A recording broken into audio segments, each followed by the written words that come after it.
Estivemos semana passada, como vocês devem se lembrar, bem perto de onde começamos hoje. O capítulo 4 foi até o verso 1. Você se lembra disso? A gente entrou no 4:1. O apóstolo Paulo tratou de como o evangelho é aplicado em toda a condição familiar. Na semana anterior havia sido com a igreja, vocês também lembram? Igreja.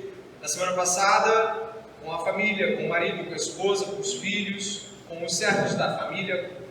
Agora o apóstolo Paulo aponta a realidade de como viver a vida cristã com o olhar dos de fora da fé cristã apontados para nós.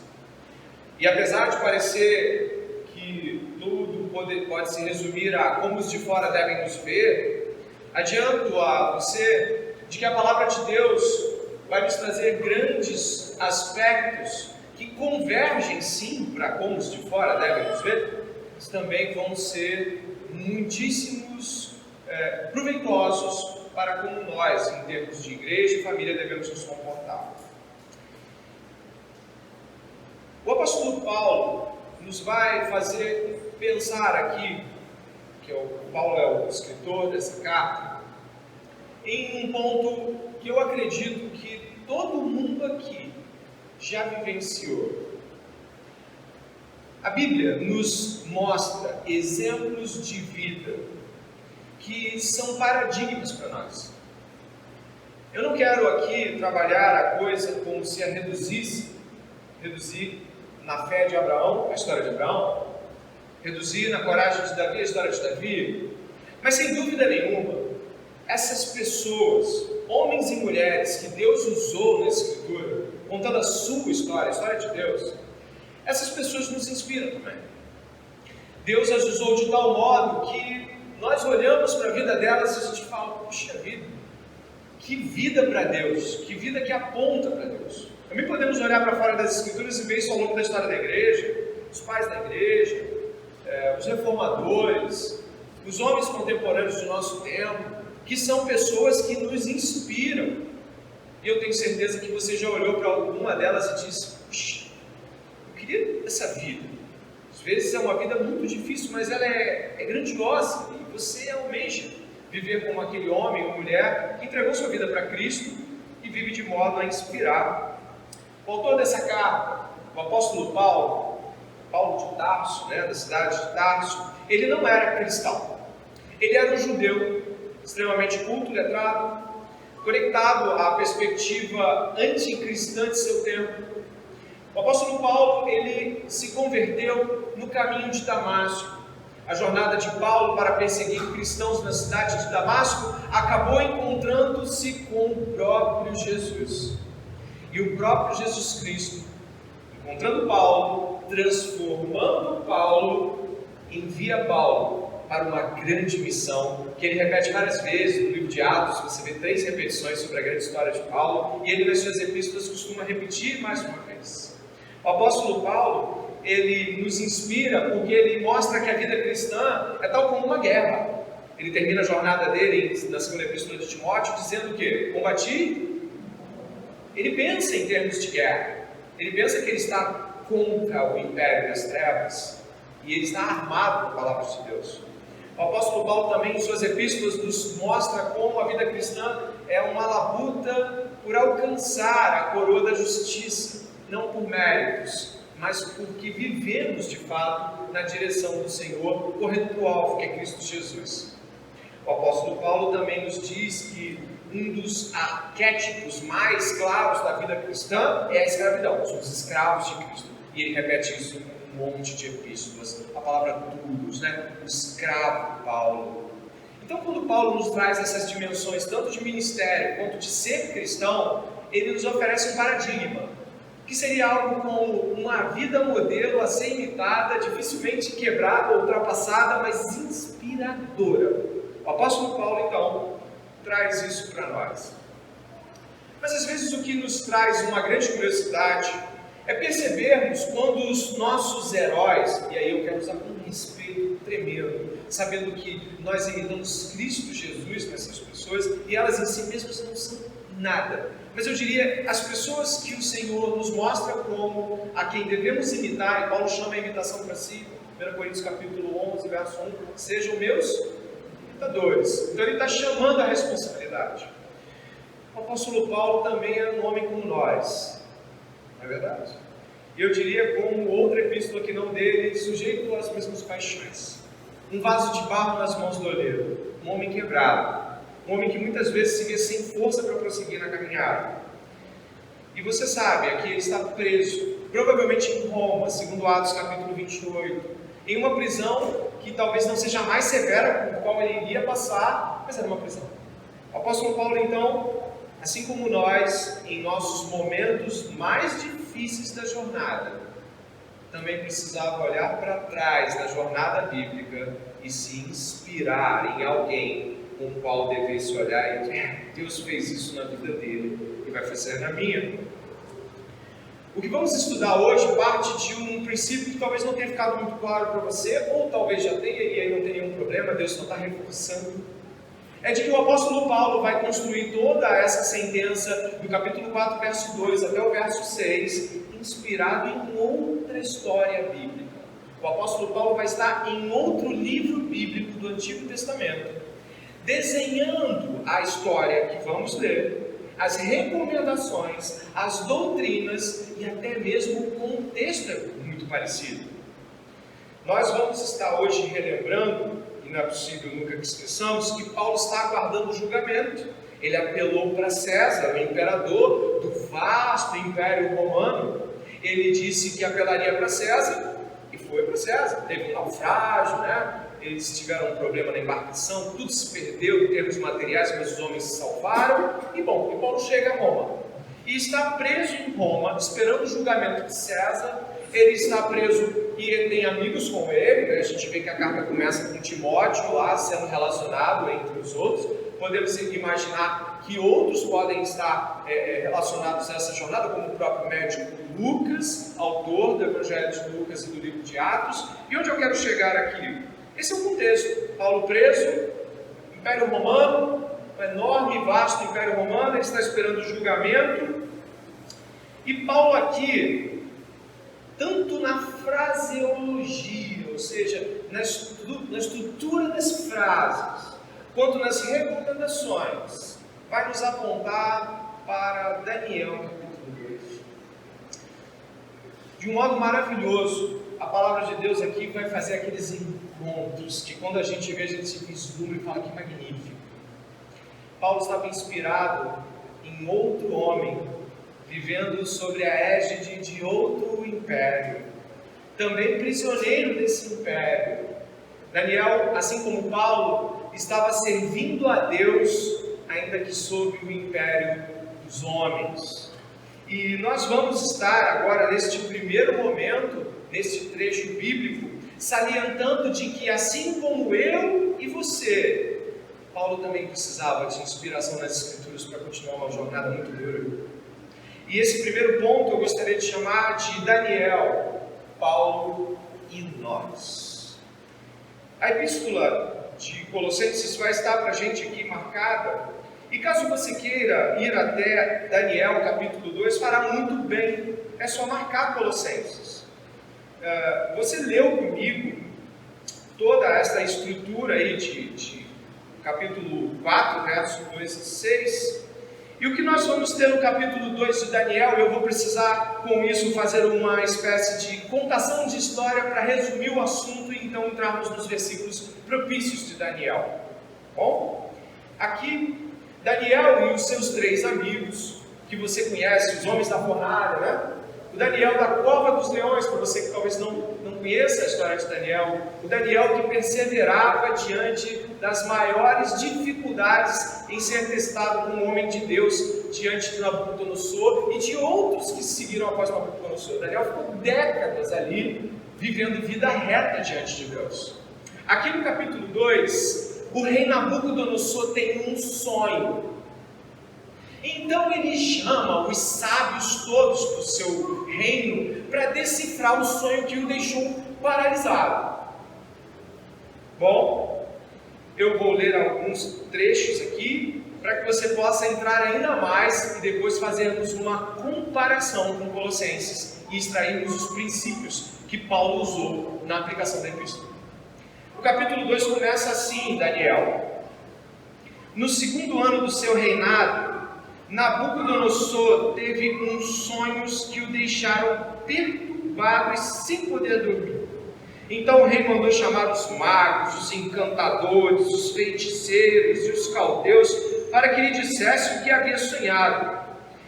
Eles vieram e apresentaram diante do rei. Ele lhes disse: tive um sonho e fiquei perturbado, querendo saber que sonho foi esse. Bom, os homens ali que estão com ele, os encantadores, os sábios, eles então falam: então, rei, fala qual foi o sonho que a gente vai interpretar. O rei fica furioso.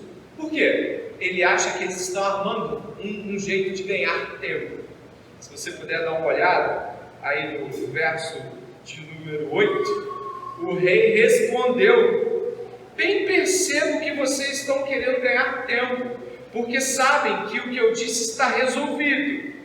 Isto é, se não me contarem o sonho, todos vocês receberão a mesma sentença. Vocês combinaram dizer palavras mentirosas e perversas na minha presença, esperando que a situação mude. Portanto, contem-me o sonho e saberei que vocês podem me dar a interpretação. Os caldeus responderam na presença do rei: não há nenhum mortal sobre a face da terra que possa fazer o que o rei exige.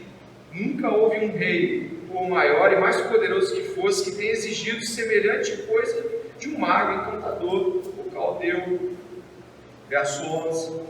Isso que o rei exige é difícil, e não há ninguém que possa revelar diante do rei, a não ser os deuses, e estes não moram entre os mortais. Eles deram um papo meio assim: olha, o que você está pedindo você não vai encontrar, Paulo. O rei falou que ia matar todo mundo, né? Se não souber, se não disser, eu vou matar. Então, ao ouvir isso, o rei ficou furioso e mandou matar todos aqueles homens, inclusive mandou matar Daniel e todo mundo ali que se achava sábio ou que praticava algum nível de assistência à sabedoria do rei. Verso 14. Então Daniel, presta atenção, com cautela e prudência foi falar com Arioque, chefe da guarda do rei, que tinha saído para matar os sábios da Babilônia. Daniel perguntou a Arioque, encarregado do rei: por que esse decreto do rei é tão urgente? Então Arioque explicou o caso de Daniel.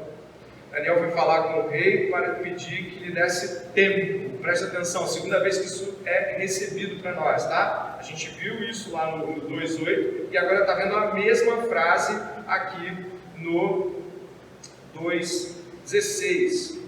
E revelaria ao rei a interpretação. Então Daniel foi para casa e explicou a situação. Você deve lembrar deles: Ananias, Misael e Azarias, seus companheiros, para que pedissem misericórdia. É uma oração, eles estão pedindo a Deus dos céus sobre esse mistério. Grave a palavra mistério, a fim de que Daniel e seus companheiros não fossem mortos com os restos dos sábios da Babilônia.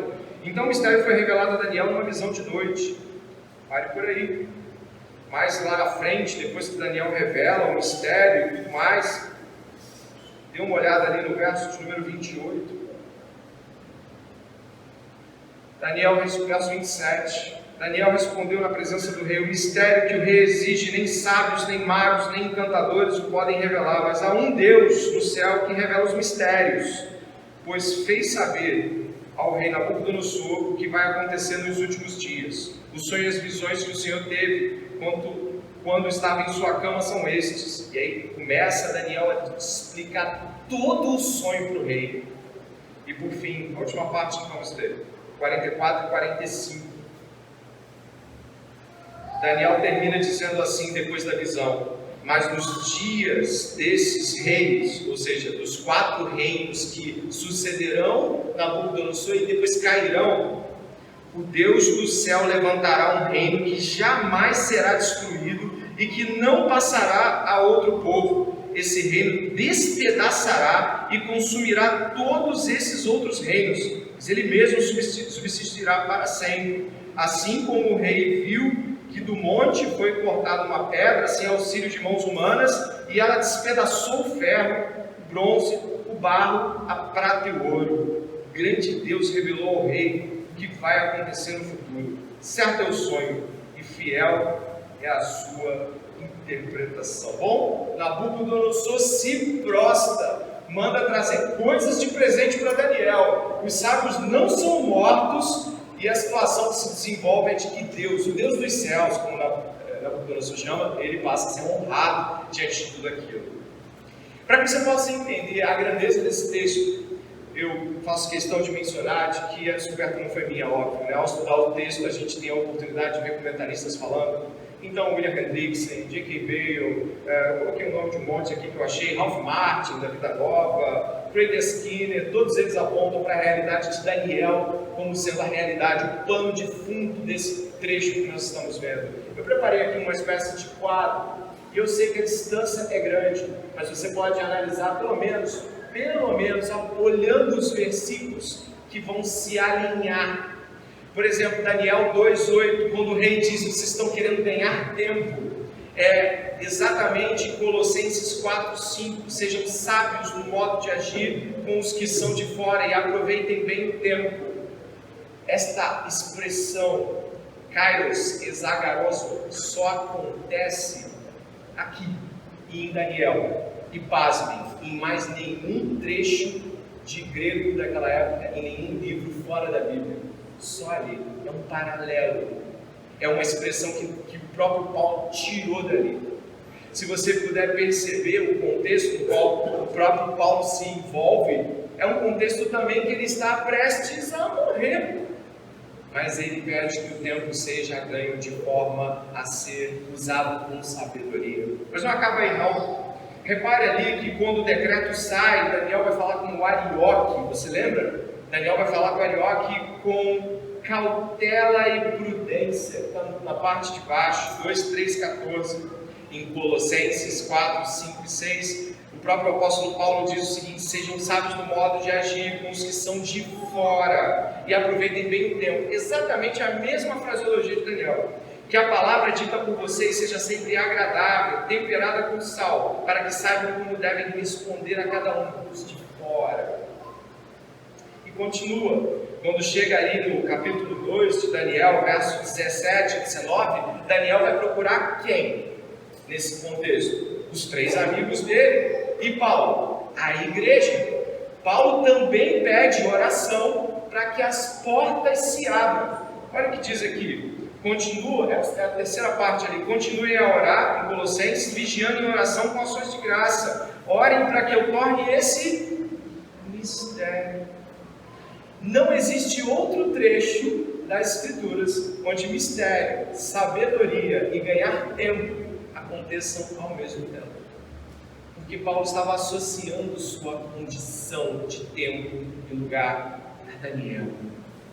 E ele fala: orem para que eu torne esse mistério conhecido, como me cumpre fazer. Paulo quer chegar até César e fazer o quê? Você sabe, você entendeu agora.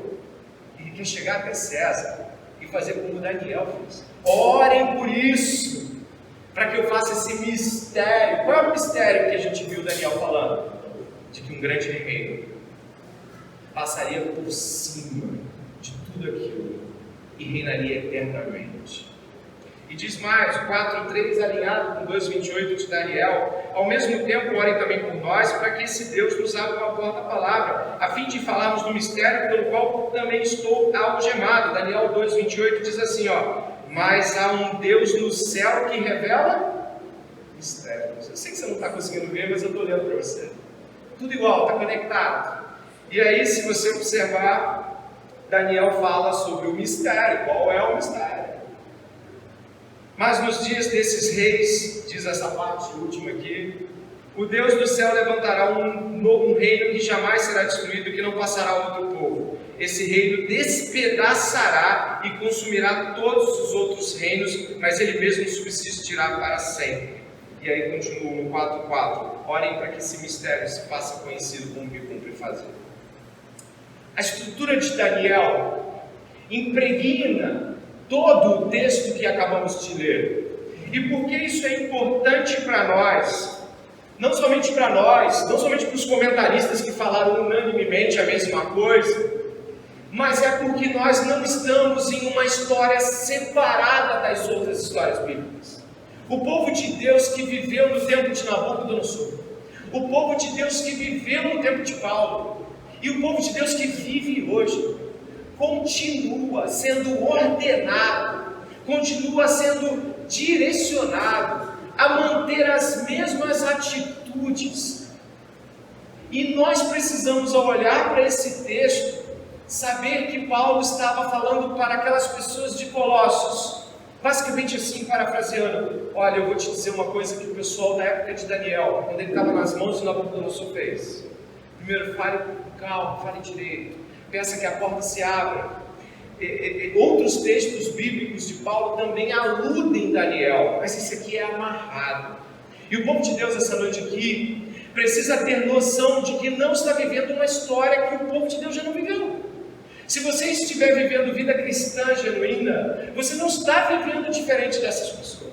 Se você estiver buscando algum tipo de referencial, saiba que Paulo também buscou e encontrou em Daniel. E nós em Daniel e Paulo. E como diz o autor de Hebreus, existe uma nuvem de nomes que nos fazem lembrar da mesma fé, passando pelos mesmos problemas, lutando pela mesma proclamação. Qual era a genuína preocupação de Daniel? Você lembra da preocupação de Daniel? Era de que o nome de Deus fosse proclamado. Daniel e seus amigos não se dobravam a nenhuma atitude de Nabucodonosor ou de qualquer outro rei que fosse contra o nome de Deus. E o que Paulo está fazendo aqui? Ele está preso em nome do Evangelho. A carta aos Filipenses, que é contemporânea a essa carta, do mesmo contexto, Paulo fala no capítulo 1: olha, eu sei que vocês estão preocupados que eu estou preso, mas fiquem sabendo vocês que as minhas algemas, as minhas agruras aqui não amordaçaram o Evangelho, até a guarda pretoriana já sabe. Olha a alegria dele! A guarda de César está sabendo do Evangelho. E nós aqui esta noite precisamos compreender isso.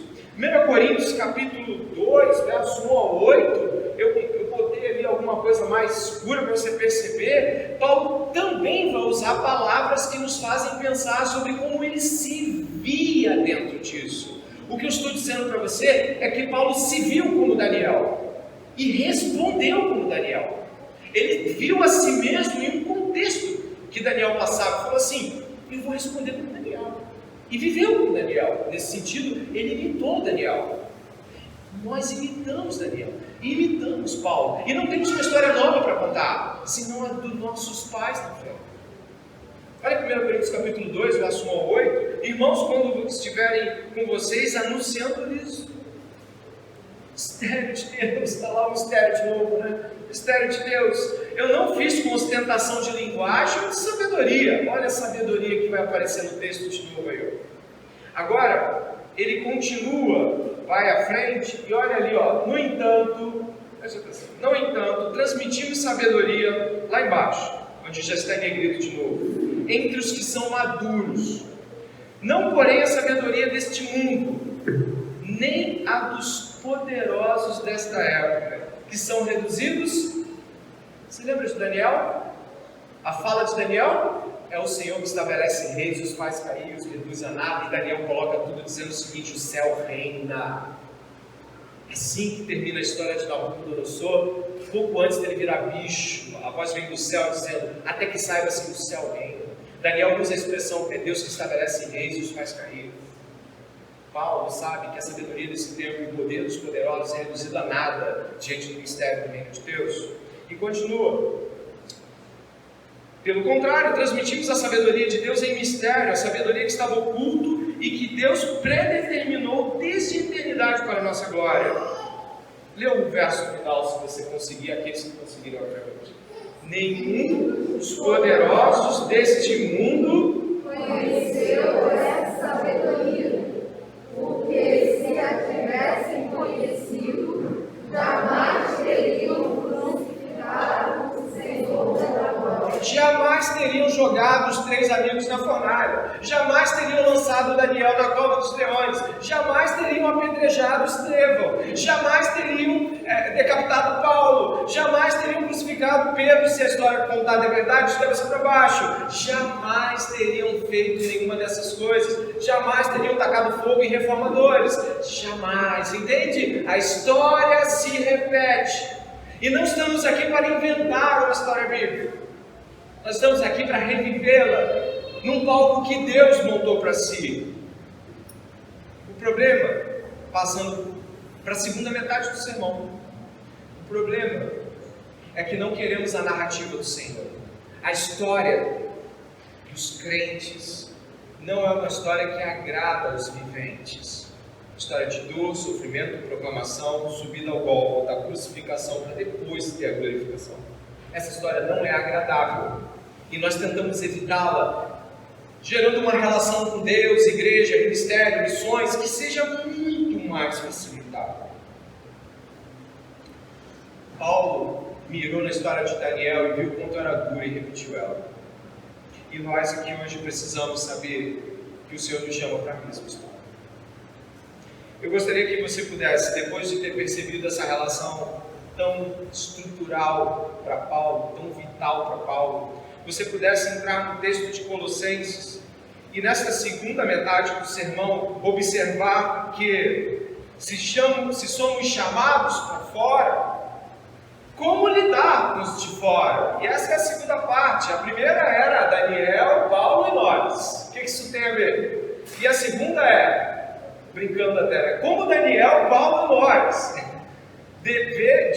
se comportaram e devem se comportar. Então agora, no texto de Colossenses, é uma série de recomendações para lidar com a Babilônia, para lidar com Roma, para lidar com hoje.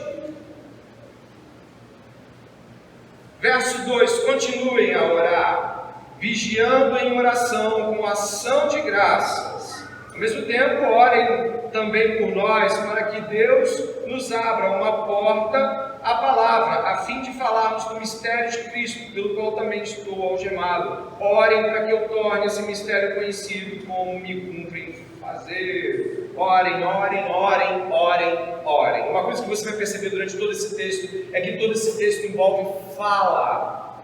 Presta atenção, o texto todo de hoje tem a ver com falar.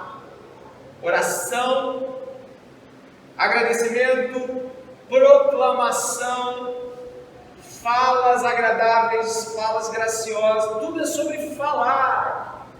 Embora nos seja requisitado viver e testemunhar com a vida, você não tenha dúvida disso, o texto é mais focal em falas.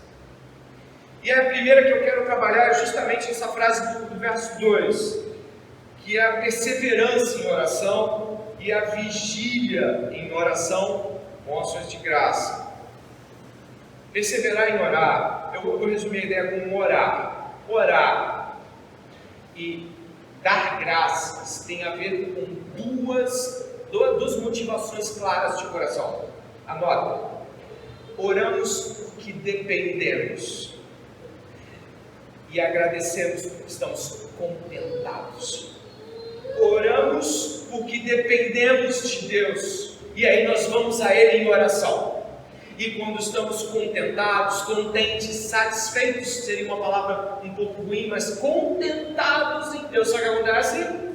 Exatamente, a gente agradece, a gente está pleno, está bem com Deus. E esses dois pontos, eles nos mostram, por exemplo, Jesus em Marcos 14:38 também fala para os seus três ali no Getsemane, naquele momento de angústia, o quê? Vigiem e orem. Texto correlato. Não é uma invenção paulina vigiar e orar. Eu gostaria de pensar com você de que as pessoas muitas vezes nos veem desesperados e reclamando. Os de fora da fé, essa expressão aqui é para fora da fé cristã. Mas eu vou lhe dizer que não há nenhum problema se você trouxer isso também para as relações internas que temos, mas prioritariamente para os de fora aqui. Quando as pessoas te veem desesperado e quando as pessoas te veem reclamando, você acredita que isso é só um momento e o seu problema, mas isso tem a ver com Deus. Pessoas desesperadas ou pessoas que estão agindo autonomamente não estão orando. E o motivo é muito simples. Elas não estão percebendo que dependem de Deus para essa mudança. Elas dependem de Deus para que a situação mude. Então elas ou se desesperam ou se tornam autônomas em suas decisões. Por isso, quem mais ora, entre aspas, é quem mais depende. Não é que a gente não dependa, todo mundo depende, tá? O que eu quero dizer é, quem ora mais? Quem mais se dobra? Quem mais busca o Senhor em oração? É quem tem mais consciência de dependência. Como aquela mulher que perturbava o juiz na parábola de Jesus, e ela perturbava até que o juiz atendeu. Por quê? Porque ela precisava. A oração aqui tem a ver exatamente com esse aspecto de por que eu não oro, por que eu não persevero em oração? Porque eu não preciso. Se você não depende tanto assim, você não pede tanto assim. Ação de graças é uma atitude que só é possível de alguém que está contente com o que recebeu, contente com o que tem, contente com o que é em Deus. Contentada na pessoa, ela agradece. Quando você recebe algo que você não gosta, que você não queria, como é a sua cara? Você faz cara, você faz movimentos. Pois é, quem não agradece é quem acredita que Deus podia ter feito um pouquinho melhor. E Paulo está dizendo que o primeiro passo para os de fora verem a nossa relação com Deus ser de fato uma relação vívida é uma vida de oração e contentamento, dependência e agradecimento. E Paulo não para aqui, óbvio que ele não para. E você deveria, assim como eu, estar se questionando sobre por que ora tão pouco, se ora tão pouco, por que agradece tão pouco e as motivações sobre isso. Verso 3: ao mesmo tempo, orem também por nós, para que Deus nos abra uma porta à palavra, a fim de falarmos do mistério, olha o texto aí, de Cristo, pelo qual também estou algemado. Paulo atribui a sua prisão à proclamação desse mistério.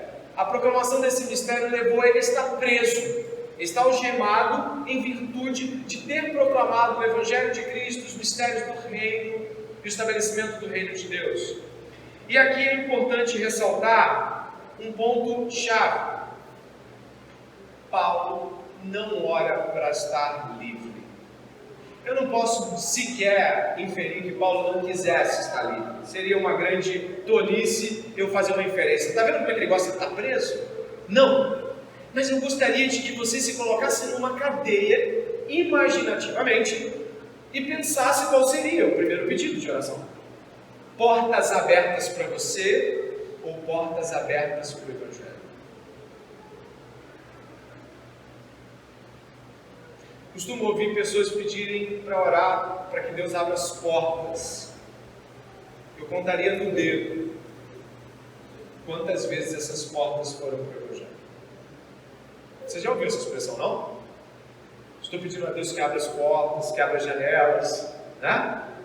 Mas janela de quê? Janela de emprego, porta de estudo, porta disso, várias portas. Mas a porta que Paulo quer que se abra é da proclamação do Evangelho. Então, no primeiro momento, falamos o quê? Será que demonstramos dependência e contentamento? 2. O que eu quero que aconteça primeiro? Que a vida se resolva para mim ou que o Evangelho seja pregado a outros? Estamos tão acostumados a fazer as coisas para nós mesmos. As programações da igreja para a própria igreja, os cultos da família em casa, próprios de casa. Estamos tão preocupados de montar grupos para muita edificação. A gente está preocupado e tá bom, isso não é errado. Isso não é errado. Isso não é a preocupação de Paulo em muitos dos seus momentos de clamor. É o quê? Que Cristo seja conhecido por outros. Que Cristo seja alguém a qual os outros possam ver libertação. E isso às vezes não mora no nosso coração. Queremos que as portas abertas sejam iguais às portas de todo mundo. Não é? Caminho no texto. E se segue aqui, né? E eu tenho com certeza algo que eu poderia antes de mencionar, essa terceira admoestação, encorajamento paulino, eu gostaria de citar 1 Coríntios 9,16, eu não sei se eu coloquei aqui, eu acho que sim, talvez, né? Paulo falava assim quando estava falando de proclamação: olha só, se anuncio o Evangelho, não tenho de que me gloriar, pois sobre mim pesa essa obrigação, porque ai de mim, se não pregar. Não minimize isso. O texto de 1 Coríntios 9, a qual eu gosto muitíssimo, e de modo pessoal fala muito comigo, esse texto fala de um Paulo que é livre, se submetendo à escravidão pelo Evangelho. E ele fala que, ai de mim, sabe o que é isso? Isso é temor. Isso é alguém que pertence a alguém. Não é alguém que tem uma missão apenas no mundo. Eu tenho uma missão no mundo. Não. É alguém que tem senso de pertencimento. Eu tenho um dono. Pois leia 1 Coríntios 9. E ele manda em mim. E ai de mim que não obedeça. Quando na conversão de Paulo existe uma frase que não está às vezes em todas as narrativas, mas tenho certeza que em algumas, que é Jesus falando assim: dura para você, Paulo, recalcitrar contra os agrilhões. São aqueles fincos na barriga do cavalo, do animal de carga, aquelas esporas que faziam o animal se submeter ao eixo. Paulo era um animal solto e bravo, e Deus selou ele. Deus precisa nos selar, e eu quero dizer no sentido de que Deus, Ele precisa abaixar nossa bola e mudar na gente. E muitos de nós têm dificuldade de entender o Pai amoroso, o Deus que morreu na cruz do Calvário, a liberdade cristã, ser salvo em Cristo. E na verdade, tem uma dificuldade enorme de entender o Deus que manda e eu obedeço, o Deus que ordena e eu faço. Por isso, ao pensar no Paulo na cadeia, eu imagino a mente dele assim: puxa, está calor aqui. Talvez na segunda prisão, que é uma prisão mais severa, o prisioneiro não podia cortar o cabelo, nem fazer a barba, nem tomar banho. Você já imaginou isso? 1 semana, 2 semanas, 3, já imaginou? Eu imagino ele: puxa, tudo que eu queria era um banho, tudo que eu queria era um pouco de água fresca, tudo que eu queria era um olhar na janela, tudo que eu queria era poder passear nas praças, pegar de novo a Torá, abrir, me deleitar com o texto de Isaías, tudo que eu queria era isso. E aí eu imagino ele olhando para tudo em volta e falando: Deus, abre uma porta para eu pregar hoje, nesse dia quente, sujo e difícil. Abre uma porta. Abre uma porta. E nenhuma das cartas, o primeiro pedido de Paulo é por liberdade. Em todas elas é que o Evangelho seja conhecido. E olhar para isso, às vezes, para nós é quase que olhar para uma utopia. A gente fica assim: nossa, Paulo olhou para trás e falou: tem Daniel antes de mim. Olha para Daniel e vê se a gente tem diferenças. Agora olha para mim. Agora olha para Lutero também. Olha para os reformadores, olha para os homens que passaram, olha para aqueles que foram fazer missões na Indonésia, em Singapura, no Oriente. Milhares de missionários são mortos, a gente nem sabe o nome deles, mas em algum momento os olhos deles repousaram sobre textos como esse e disseram: eu entendi, eu tenho um dono, eu tenho alguém que é meu Senhor, e eu preciso me submeter a Ele, para aquilo que Ele pediu, no tempo que Ele pediu, como Ele pediu. E Paulo entendia isso. A terceira recomendação, ou ordem paulina, é de que devemos andar com sabedoria. Você encontra isso aí no verso 5. Sejam sábios no modo de agir com os que são de fora e aproveitem bem o tempo. O que é ser sábio? A sabedoria bíblica não é saber alguns verbetes, como se eu soubesse os provérbios e aplicasse eles. Eu sei umas frases bíblicas que eu jogo. Você já viu gente fazendo isso? Ela se acha cristã porque ela gravou alguns versículos. Ela se acha sábia porque ela não faz tudo aquilo que ela acha que alguém muito mal, que não é ela, faz diferente. Então ela é sábia porque não mata, não rouba, não adultera. Mas a sabedoria bíblica, apesar de tudo isso estar correto de ser vivido, né? Tem que ser cumprida a lei de Deus, a sabedoria bíblica, ela vai trabalhar em um campo ainda mais intenso, onde o conhecimento de Deus e a aplicação desse conhecimento tornam-se frutíferos. O conhecer aquilo que Deus tem por vontade e viver e aplicar e ensinar a vontade de Deus estão entrelaçadas na vida do sábio. Eu pergunto, indo para os 15 minutos finais desse sermão, você é sábio? Você se considera uma pessoa que outros dizem, eu vou procurar ele, porque ele é sábio?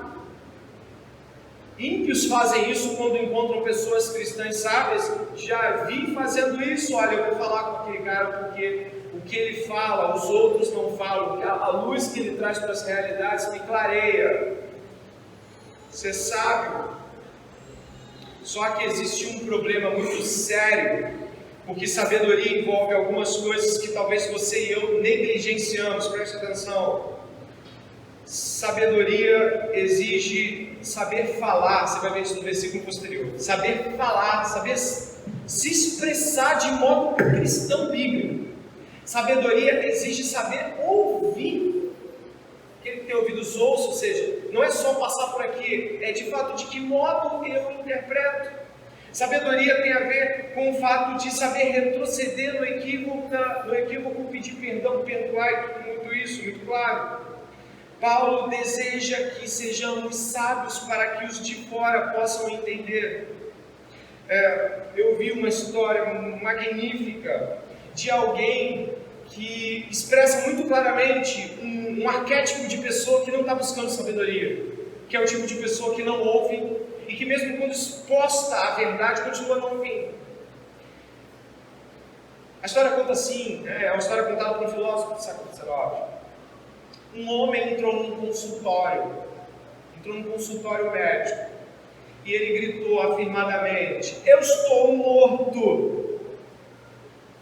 Todos ficaram um pouco assustados. O médico chegou no consultório, trouxe ele para dentro, e o médico disse: sim, eu entendo isso filosoficamente, todo mundo vai morrer, então de certa forma existe um parâmetro, né? Todo mundo está morto, já que todo mundo vai morrer. Fez uma média com o cara falou: não, você não está entendendo, eu estou morto agora, eu estou morto realmente, eu estou morto.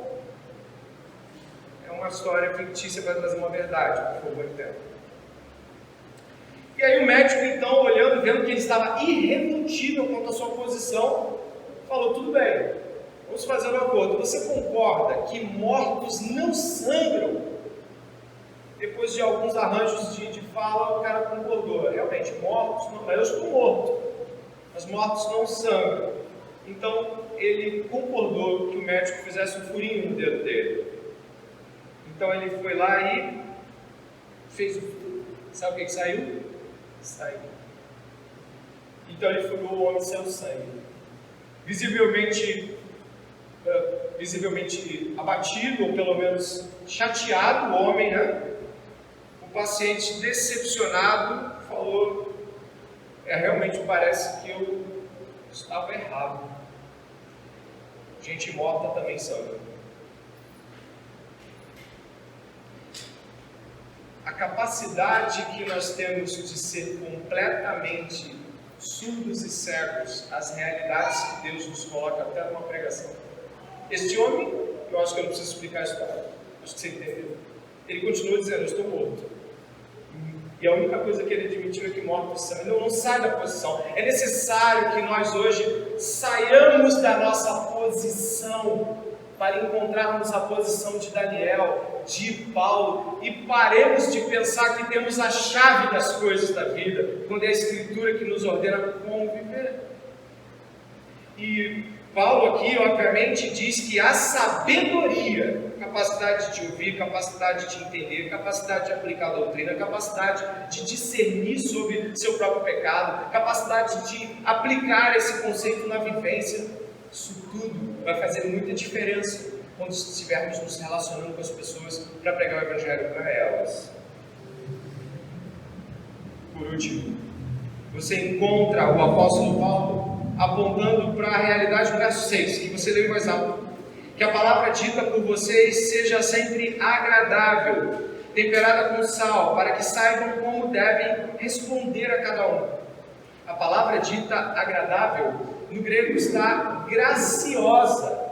Tem o chariz, né, da graça lá no seu prefixo, no seu radical de palavra. Sabe, palavras de graça, palavras completamente encharcadas pela graça de Deus. É uma fala graciosa, é uma fala toda ela tomada por aquilo que de fato permeia a vida da gente, que é graça de Deus. O modo como Deus nos salvou, o modo como Deus nos trata, o modo como nos relacionamos com o que Deus fez por nós e vivemos e aplicamos nas outras pessoas. A fala precisa estar cheia de graça de Deus. Paulo está preocupado em como falamos, olha isso. Muitos de nós não se preocupam. Por muito tempo da minha vida eu não me importava em como eu falava, até que fui vendo os resultados. E os resultados foram o quê? Trágicos. Pessoas marcadas, magoadas, chateadas, distantes. Por quê? Porque basicamente era só falar. Não. Paulo está dizendo, não é só falar, é como falar. E olha o que ele diz aqui, por favor, observe. A palavra gracioso é a mais aproximada. Temperadas com sal, para que saibam como devem responder a cada um. Expressão rabínica. A expressão temperadas com sal é uma expressão rabínica que diz o seguinte: a Torá, ou seja, os 5 livros de Moisés, eles são sal para este mundo. Jesus também usou essa expressão do ponto de vista de conservar os alimentos, o sal, somos o sal da terra, do mundo. Então, o que a palavra de Deus está dizendo aqui é o seguinte: você tem que falar de modo agradável, de modo gracioso, e tem de salgar, ou seja, tem de ter substância, tem que ter doutrina nessa fala. Não adianta ser uma pessoa gentil e não ter o sal da palavra de Deus. E não adianta ter o sal da palavra de Deus e achar assim, eu sei a Bíblia. Pum! Você vai matar. Você vai pegar a letra e esmagar alguém. Aqui as duas coisas estão lindas. A fala graciosa e a palavra de Deus. E as duas caminham assim. Em mais uma história que John MacArthur conta no seu comentário sobre Colossenses, ele fala de uma história de um sábio grego. Achei a história muito legal. Ele fala assim: havia um sábio na Grécia que recebeu um animal para sacrificar. Era um sacrifício de animal. Ele foi orientado a enviar ao doador do animal a melhor e a pior parte do animal. Em vez de receber 2 partes, o doador do animal descobriu que o sábio enviou apenas uma, a língua do animal. Eu não sei se você já leu Tiago, se eu coloquei Tiago aqui, a gente pode observar junto, mas esse texto de Tiago, ele é absurdo e nos faz refletir sobre a nossa fala. Gostaria que você pudesse olhar no capítulo 3 ali. É um trecho enorme, onde você tem do 1 até o verso 12, a língua como tema. E do verso 13 até o verso 18 você tem o quê? Você já viu aí na Bíblia? Sabedoria. Olha só. Olha como é que a Bíblia está conversando com a própria Bíblia. Olha o capítulo 13 de Tiago, acompanhe. Meus irmãos, não sejam muitos de vocês mestres, sabendo que seremos julgados com mais rigor, porque todos tropeçamos em muitas coisas. Se alguém não tropeça no falar, é um indivíduo perfeito, capaz de refrear também todo o corpo. Ora, se colocamos um freio na boca dos cavalos para que nos obedeçam, também lhes dirigimos o corpo inteiro. Observem igualmente os navios que, sendo tão grandes e impelidos por fortes ventos, são dirigidos por um pequeníssimo leme e levados para onde o piloto quer. Assim, também a língua, pequeno órgão, se gaba de grandes coisas. Vejam como uma fagulha incendeia uma grande floresta. Ora, a língua é um fogo. É um mundo de maldade. A língua está situada entre os membros do nosso corpo e contamina o corpo inteiro. e não se põe em chamas toda a carreira, e não só põe em chamas toda a carreira da existência humana, como também ela mesma é posta em chamas pelo inferno. Pois toda espécie de animais, de aves, de répteis, de seres marinhos toma e tem sido domado pelo gênero humano. Mas a língua ninguém é capaz de domar. É mal incontido, cheio de veneno mortal. Com ela bendizemos ao Senhor e Pai. Também com ela amaldiçoamos as pessoas, criadas à semelhança de Deus. De uma só boca procede bênção e maldição. Meus irmãos, isso não deveria ser assim. Por acaso pode a fonte jorrar do mesmo lugar água doce e água amarga? Meus irmãos, será que a figueira pode produzir azeitonas ou a videira figos? Assim também uma fonte de água salgada não pode dar água doce. Jesus disse em Mateus capítulo 12, verso 34, a boca fala do que o coração está cheio. Você já havia percebido como a sua fala, a sua linguagem pode colocar tudo a perder? Você viu a grandeza do status de destruição que Tiago dá à língua? E Paulo estava muito preocupado, não somente com o que é dito, mas como se é dito. Efésios capítulo 5, verso 4, diz assim: não usem linguagem grosseira. Sabe o que significa? Não sejam ásperos, não sejam pessoas duras, ríspidas no falar. Não digam coisas tolas nem indecentes, pois isso não convém. Pelo contrário, digam palavras de ação de graças. Mais uma vez a expressão graça está sendo usada ligada à fala. Estamos concluindo. Eu gostaria que, ao olhar o texto de Colossenses, você pudesse ver o movimento de Paulo. Primeiro, ele se estabelece fazendo aí teologia pública. Como? Primeiro, ele se inspira em um grande teólogo público, Daniel. Daniel soube lidar com o Estado. Daniel soube lidar com o governo. Daniel soube lidar com os de fora, e sempre admiramos as coisas que Daniel fez e falamos assim: nossa, eis um modelo de teologia pública. Esteve lá, mas não se contaminou. Ainda assim colaborou com o Estado sem se dobrar a ele. Nossa, que coisa magnífica. Ele inclusive foi agente de Deus para que muita gente que não era de Deus não fosse morta. Daniel, um grande exemplo de teólogo público, né? E aí depois que Paulo chama a gente para Daniel, ele diz: olha, orem o que dependem. Sejam agradecidos porque estão contentes. Falem de modo gracioso. Falem de modo sábio. Falem de modo que as pessoas possam entender o sal que vocês querem falar com a graça de Deus em vossas línguas. Nós precisamos essa noite ter uma conversão da nossa fala. Essa fala precisa se dobrar, porque ela pode estar destruindo um montão de coisas. E eu tenho certeza que você que está ouvindo aqui e vai orar comigo agora, pode falar com Deus sobre isso.